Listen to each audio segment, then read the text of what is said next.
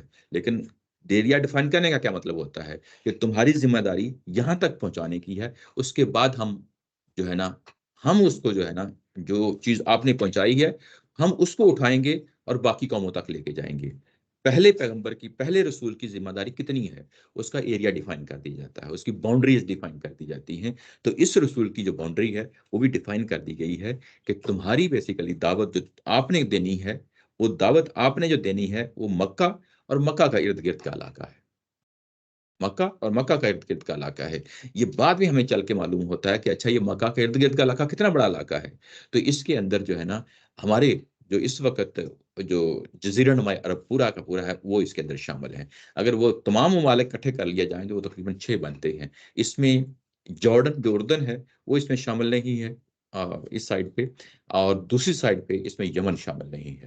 باقی یہ سارے جو ممالک ہیں یو اے ای کے وہ اس کے اندر جو ہے نا شامل ہیں، اور سعودیہ جو ہے نا اس کے موجودہ جو ہے نا اس میں شامل ہیں۔ تو یہ پورا علاقہ بن جاتا ہے جس کو نبی محترم صلی اللہ علیہ وسلم کے لیے جو ہے نا ذمہ داری متعین کر دی گئی کہ یہ وہ علاقہ ہے جس میں تم نے انذار کرنا ہے۔ اس کا ایک اور پہلو بھی سامنے رہے،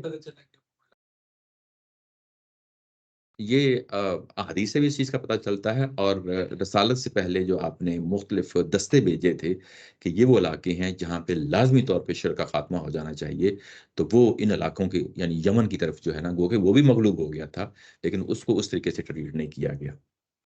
یعنی وہ ٹریٹمنٹ ہے جو رسول کے آ جانے کے بعد جب شرک کا خاتمہ کیا جاتا ہے اور کہا جاتا ہے کہ اب بزورے جو ہے نا یوں کہہ لیں کہ تلوار جو ہے نا یہاں پہ شرک کا خاتمہ کر دیا جائے گا، کلا کما کر دیا جائے گا، تو وہ تمام علاقے جن علاقوں کی طرف جو ہے نا دستے بھیجے گئے ہیں وہ یہ علاقے بنتے ہیں۔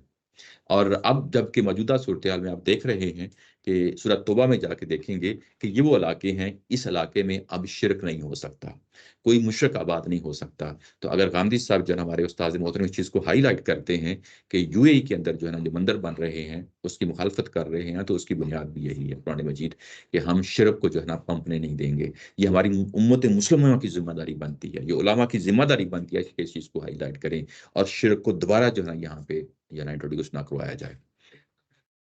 شکر صاحب، جی یمن ایڈجسنٹ ٹو سعودی عربیہ، جی جی تو وہ اس جی میں اس میں جو ہے نا وہ کیوں نہیں حکم دیا گیا اس طرح سے جو ہے نا وہ شرکا کلا کما کرنے کے لیے؟ جی یہ ظاہر ہے کہ اللہ تعالیٰ کی ذات خود جو ہے نا اس کو متعین کرتی ہے۔ قرآن مجید کے اندر اس کو یوں کہہ لیں کہ اصولی طور پہ بیان کر دیا جاتا ہے، رسول کی ذات ہے پھر وہ بتاتی ہے کہ اچھا یہ ان علاقوں میں یہ چیزیں شامل ہیں۔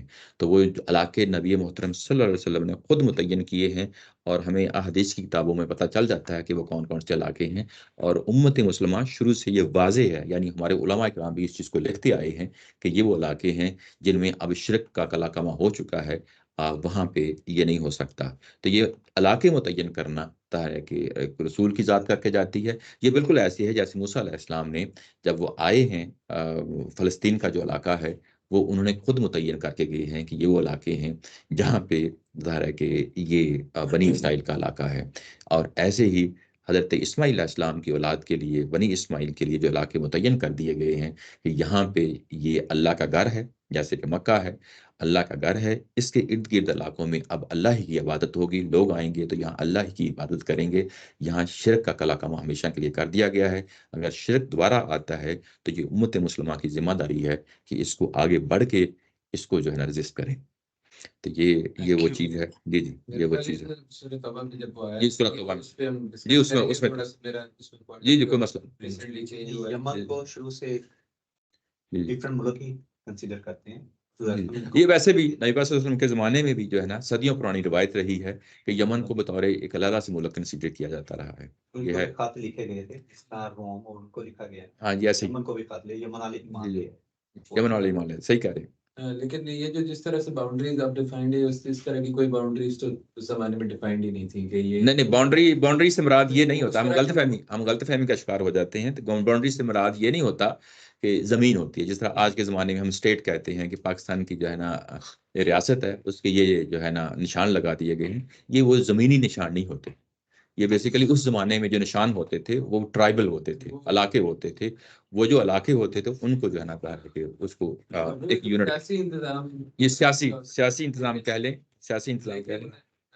جب ہم اگر عمل کرا نہیں وہ دیکھیں گے سورۃ توبہ میں جا کے. نہیں وہ تو ایک بات میں وہ بات نہیں کر رہا ہوں. جی جی لیکن اگر وہ عمل کرا کے اس حساب سے کریں اور وہ اگر سیاسی نظام کولیپس ہو گیا انہی کے اندر میں اور وہ ایمان لے آئے تو وہ اب اس جزیرہ نما عرب میں ہی شامل ہو جائے گا. ایسے ہی بلکہ باہر کے جو علاقے ہیں وہ بھی شامل ہو جائیں گے.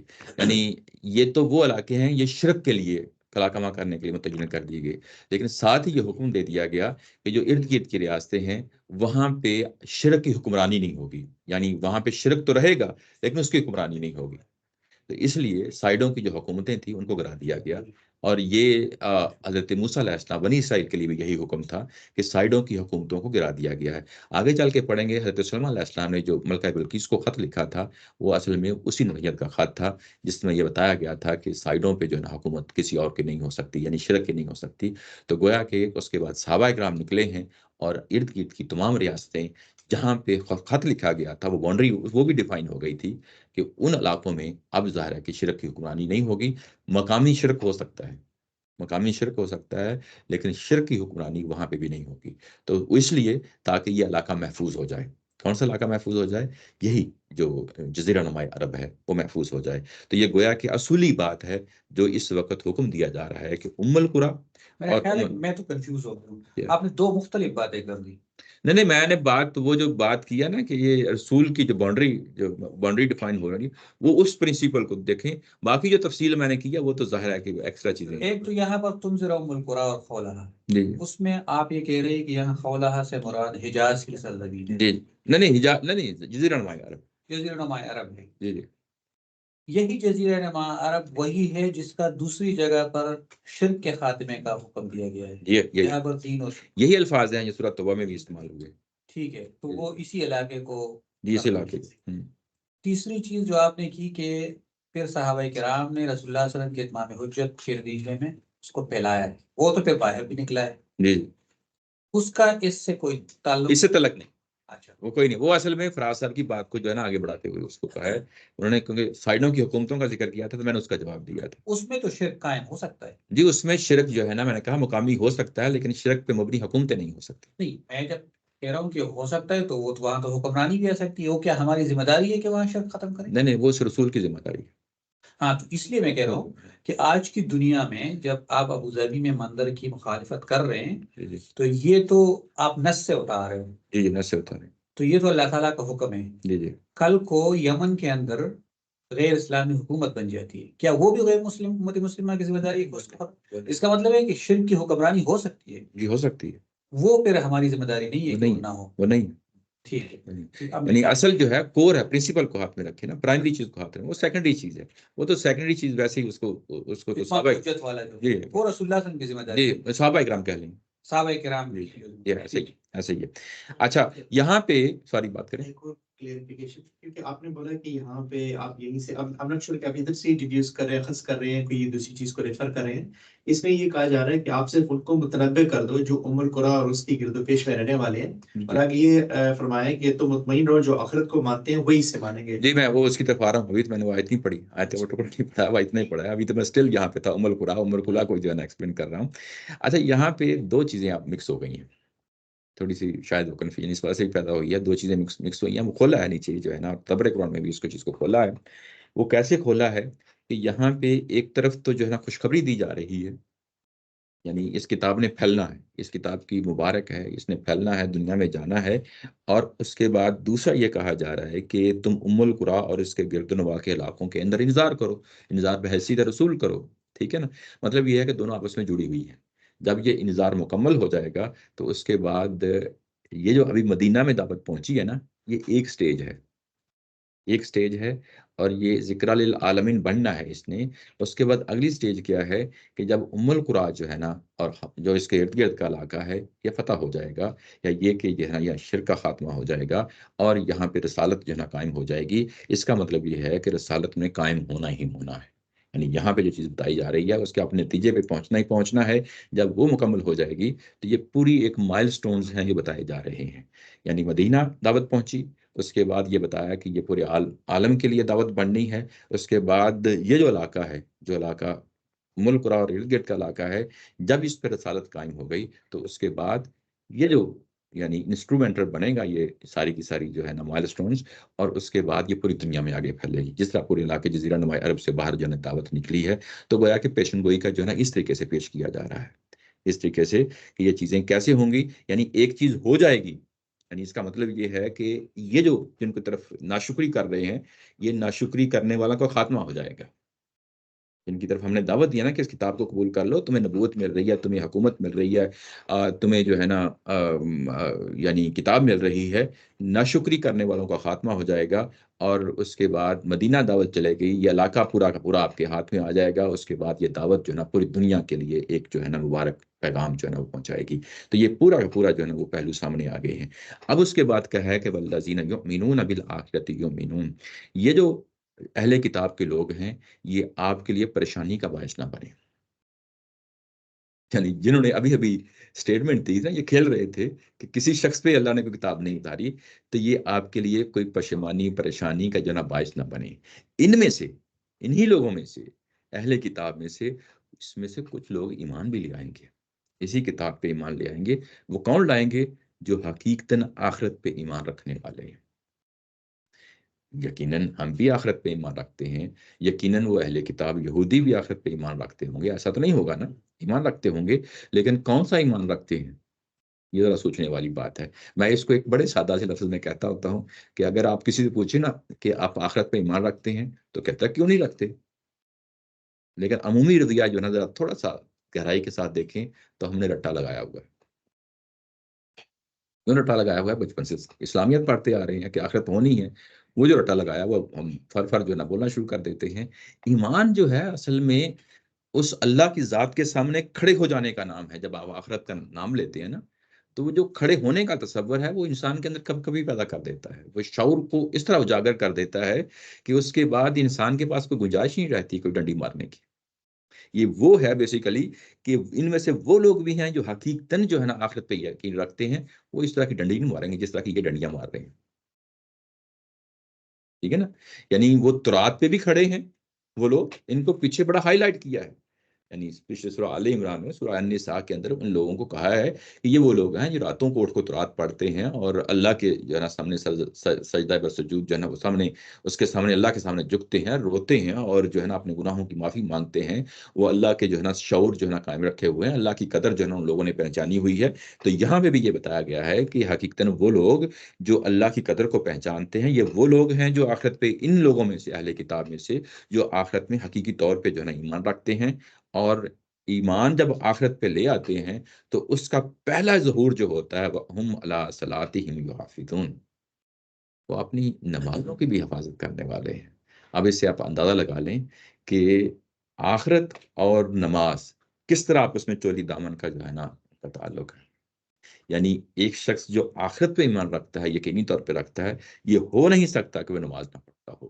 اور جب وہ نماز پڑھتا ہے تو وہ ہو نہیں سکتا کہ وہ جو ہے نا باتیں آنتی کرتا ہو، جھوٹ بولتا ہو، اس طریقے سے کج بحثیاں کرتا ہو، یا جو ہے نا کسی غلط سوچ اور فکر کا جو ہے نا کا شکار ہو جاتا ہو. تو مطلب یہ ہے کہ نماز نکھار دیتی ہے شخصیت کو، تزکیہ کے مقام پہ کھڑا کر دیتی ہے. اب آپ دیکھ لیں کہ نماز جو ہے نا کون کون سے پہلوؤں سے ہمارے سامنے آ رہی ہے. نماز پہ قائم ہے، آخرت کا تصور ہے، تو آپ اپنی کتاب کو بھی جو ہے نا نور اور ہدایت سمجھیں گے، اس کے مطابق جو ہے نا اس کے زندگی یعنی گزاریں گے. کوئی تعصب نہیں آڑے آئے گا، کوئی بزرگ نہیں آڑے آئیں گے. کتاب کے سامنے ہم نے سرنڈر کرنا ہے.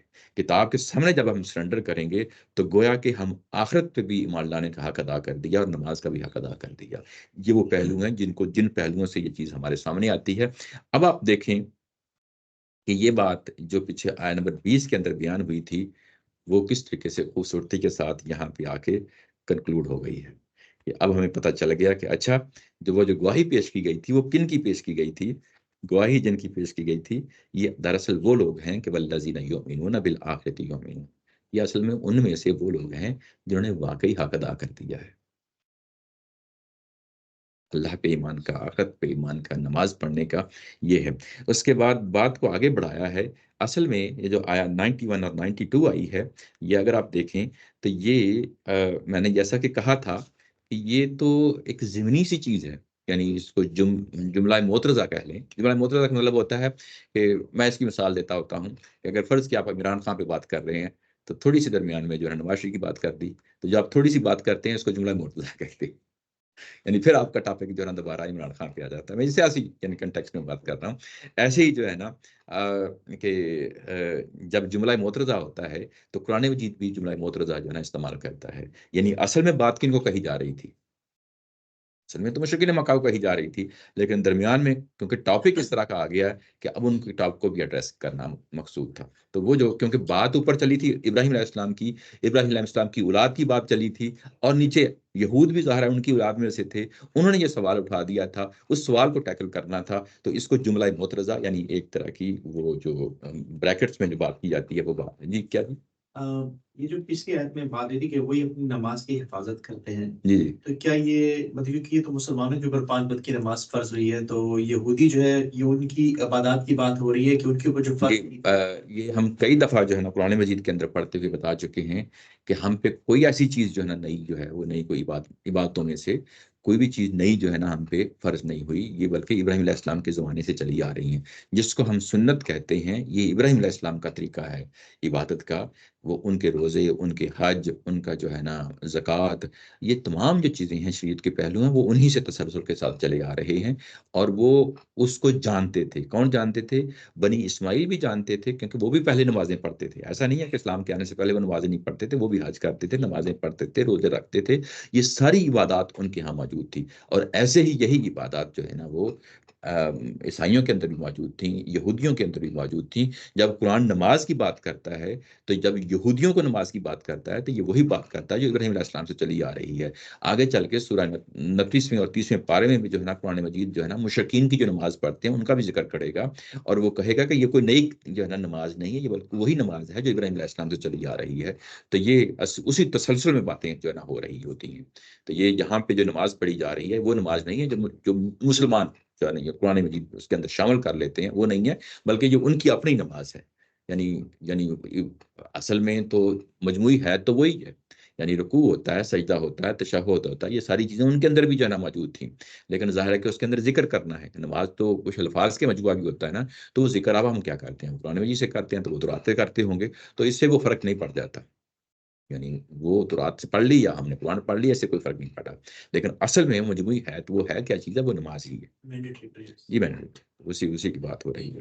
اچھا یہ جو میں نے کہا نا کہ ایک بات ہوتی ہے، قرآن مجید ایک بات کرتا ہے، ایک مضمون سامنے رکھتا ہے، اس کے بعد ان کے رویوں کو زیر بحث لینا شروع کر دیتا ہے. تو ابھی جو رویہ زیر بحث لایا تھا، آنا رویہ کس کا سامنے زیر بحث آنا تھا مشرکین مکہ کا.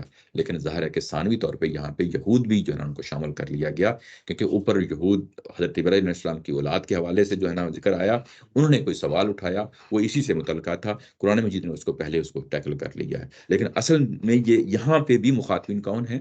مشرکین مکہ ہیں. وہ جو مشرکین مکہ ہیں اب ان کا جو ہے نا ذکر ہوگا، وہ ان کا ذکر بھی کچھ اسی نوعیت کا ہے جو بھی آپ کے سامنے آیا ہے نا، وہ ان کا ذکر بھی کچھ اسی نوعیت کا ہے. تو دونوں چیزوں کو ساتھ مٹھی کر کے قرآن مجید اپنی بات بیان کر رہا ہے. ومن اسلم ممن افترى على الله كذبا او قال اوحي الي ولم يوحى اليه من شيء ومن قال سانزل مثل ما انزل الله. اور اس سے بڑھ کے کون شخص جو ہے نا ظالم ہو سکتا ہے جو اللہ پر جھوٹی تہمت باندھے یا کہے کہ میری طرف وحی آئی ہے، درا حالے کہ اس کی طرف کوئی وحی نہیں آئی، اور اس سے بڑھ کر یہ دعویٰ کرے کہ میں بھی اس جیسا کلام نازل کر یہ دیتا ہوں جیسا خدا نے نازل کیا ہے. یہ اصل میں اگر آپ بات دیتے ہیں تھوڑی سی گہرائی کے ساتھ دیکھیں تو یہ وہی بات ہے جو پچھلی بات کہی ہے. انہوں نے کس چیز کا انکار کیا؟ کہ اللہ تعالیٰ کی ذات کسی شخص پہ وحی نازل نہیں کرتا ہے، اس چیز کا انکار کیا ہے نا. تو انہوں نے کیا کیا؟ انہوں نے بیسیکلی اس طرح کی کٹ بجتی کی ہے، اسی طرح کا مذاق کیا ہے، اسی طرح کا ٹھٹھا کیا ہے، اس طرح کا کھیل کھیلا ہے، کج بحثی کی ہے.